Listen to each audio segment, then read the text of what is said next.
Chers amis, chers collègues, je voulais vous remercier pour votre présence.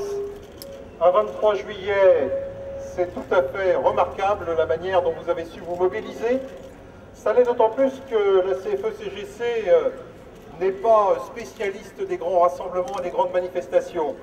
Le gouvernement aura au moins réussi cet exploit de faire que la CFE-CGC soit en capacité de mobiliser des centaines d'entre nous, ici bien sûr aujourd'hui place de l'Odéon, mais partout en France, puisqu'il y a des démarches dans les préfectures pour porter au préfet la lettre ouverte que nous avons adressée au président de la République et qui est parue ce matin dans la presse. Vous aurez noté d'ailleurs la tonalité de cette lettre, inspirée du déserteur de Boris Vian. Ça n'est pas un hasard. On a coutume de dire que l'encadrement en général, ce sont de bons petits soldats ou de bons officiers.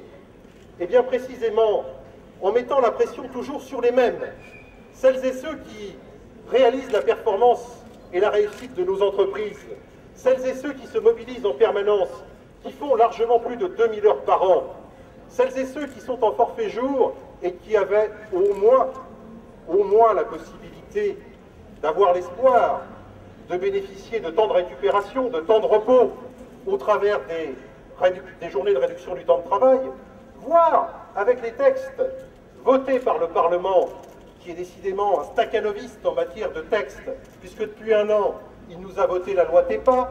Au mois de janvier dernier, c'était la loi dite sur le pouvoir d'achat.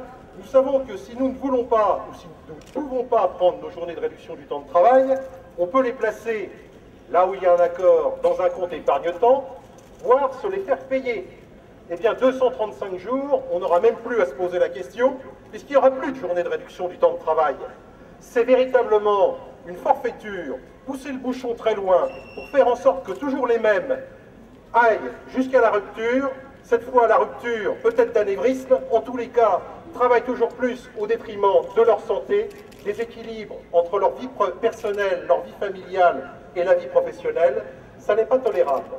C'est pourquoi nous allons continuer à être mobilisés, bien que nous soyons en plein été, et bien évidemment à partir du mois de septembre, et soyons à la disposition et à l'écoute de tous les salariés, et en particulier de celles et ceux des petites et moyennes entreprises, dont nous savons qu'ils ont à supporter la pression maximale, pression des difficultés économiques, pression des grands donneurs d'ordre qui veulent toujours qu'on diminue le coût des contrats. Le salarié devient la seule variable d'ajustement. Et cette intensification supplémentaire du travail, ça n'est pas admissible. Il faut que nous soyons en capacité d'y répondre. Nous avons un certain nombre de démarches prévues, entre autres la saisine de la Cour de justice des communautés européennes. Nous allons aussi profiter de ce que vient d'adopter le Parlement réuni en congrès à Versailles, puisque dans la réforme des institutions, il est prévu un droit à référendum d'initiative populaire. Alors certes, nous n'en sommes pas encore là, puisqu'il faut un certain nombre de lois derrière, de lois organiques, et que le texte prévoit qu'il faille attendre un an pour qu'avec 10% du corps électoral, on puisse organiser un référendum.